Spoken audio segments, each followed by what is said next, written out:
अस्सलाम वालेकुम guys, welcome back to my YouTube channel. उम्मीद करती हूँ कि आप सब खैरियत से होंगे। सबसे पहले मैं आप लोगों का शुक्रिया अदा करना चाहूँगी क्योंकि मेरी जो लास्ट 2 वीडियोस थी प्रीवियस, उसको काफ़ी सपोर्ट किया आप लोगों ने, कमेंट्स मैंने पढ़े और इसके अलावा मुझे काफ़ी सारे मैसेजेस भी आए मेरे फ्रेंड सर्कल से। तो I am very thankful to you all.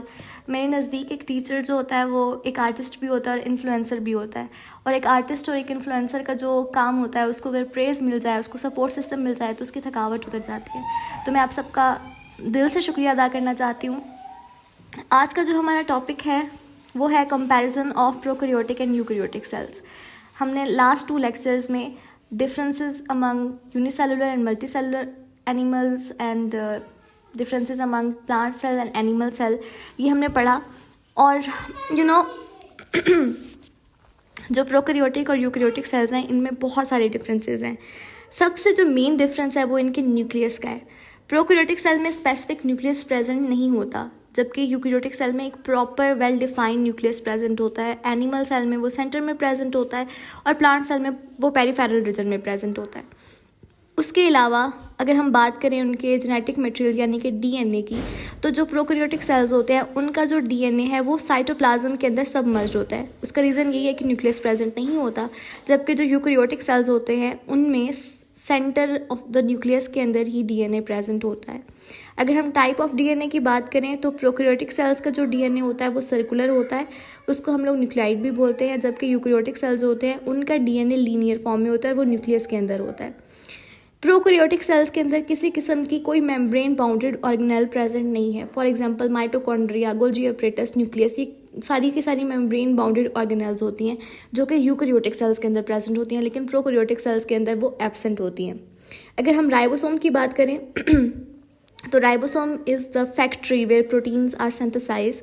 Prokaryotic cell की जो राइबोसोम होता है वो स्मॉल होता है और 70 स्वेटबर्ग का होता है, जबकि यूकैरियोटिक सेल्स का जो राइबोसोम है वो लार्ज होता है और 80 स्वेटबर्ग का होता है। क्योंकि प्रोकैरियोटिक सेल्स में जो कि वो यूनिसेलुलर भी होते हैं और उनमें इतना ज़्यादा कॉम्प्लेक्सिटी नहीं होती है, इसलिए वहाँ पर प्रोटीन की सिंथेसिस कम होती है। लेकिन जो यूकैरियोटिक सेल्स होते हैं वो कॉम्प्लेक्स होते हैं, जैसे प्लांट सेल्स को देख लें, एनिमल सेल्स को देख लें, ये सब के सब कॉम्प्लेक्स सेल्स होते हैं, इसलिए वहाँ पर राइबोसोम ज़्यादा से ज़्यादा सिंथेसाइज होते हैं। उसके बाद साइटोस्केलेटन प्रोकैरियोटिक सेल्स में प्रेजेंट नहीं होता, एब्सेंट होता है, जबकि यूकैरियोटिक सेल्स में प्रेजेंट होता है।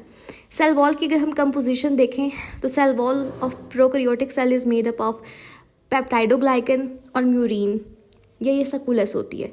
बट यूकैरियोटिक सेल की अगर हम बात करें तो उनकी जो सेल वॉल होती है प्लांट सेल्स में वो सेलुलोज से मिलकर बनी होती है और फंगल सेल में वो काइटिन से मिलकर बनी होती है, और एनिमल सेल में सेल वॉल होती ही नहीं है। नेक्स्ट बात अगर हम करें उनकी सेल मेम्ब्रेन की, तो प्रोकैरियोटिक सेल की जो सेल मेम्ब्रेन होती है उसमें स्टीरोल्स एब्सेंट होते हैं, जबकि यूकैरियोटिक सेल्स में स्टीरोल्स प्रेजेंट होते हैं। प्रोकैरियोटिक सेल में किसी किस्म की माइटोसिस और मियोसिस नहीं होती, सिंपली बाइनरी फिशन होती है। जो उनकी बॉडी होती है वो 2 हाफ्स में डिवाइड होती है और ईच हाफ जो है वो एक ऑर्गेनिज्म में डिवाइड जो है ग्रो कर जाता है, जबकि यूकैरियोटिक सेल्स में प्रॉपर माइटोसिस होती है उनके सोमैटिक सेल्स में और मियोसिस होती है उनके जर्म सेल्स में। हिस्टोन प्रोटीन प्रोकैरियोटिक सेल में प्रेजेंट नहीं होती है, जबकि यूकैरियोटिक सेल्स में वो प्रेजेंट होती है। उसके बाद अगर हम कंपोजिशन ऑफ फ्लैजिला की बात करें तो प्रोकैरियोटिक सेल के जो फ्लैजिला होते हैं वो फ्लैजिलीन प्रोटीन से मिलकर बने होते हैं, जबकि यूकैरियोटिक सेल्स के जो फ्लैजिला होते हैं वो ट्यूबुलिन प्रोटीन से मिलकर बने होते हैं। इनकी एग्जांपल्स अगर हम देखें तो प्रोकैरियोटिक सेल्स में बैक्टीरिया आ जाते हैं, ब्लू ग्रीन एल्गी आ जाती है, जबकि यूकैरियोटिक सेल्स में सारे के सारे प्लांट सेल्स, एनिमल सेल्स और फंगल सेल्स आ जाते हैं। That was the comparison among prokaryotic and eukaryotic sales. I hope that आपको ये वीडियो पसंद आई होगी और आपकी बहुत सारी क्यूरीज क्लियर हो गई होंगी। इसके अलावा भी अगर आपको कोई प्रॉब्लम हो तो आप कमेंट सेक्शन में कह सकते हैं और feel free to ask. I hope कि आपको जो ये सेशन है ये बहुत ज़्यादा आपके लिए हेल्पफुल हो। Good luck and all the best. Allah हाफिज़।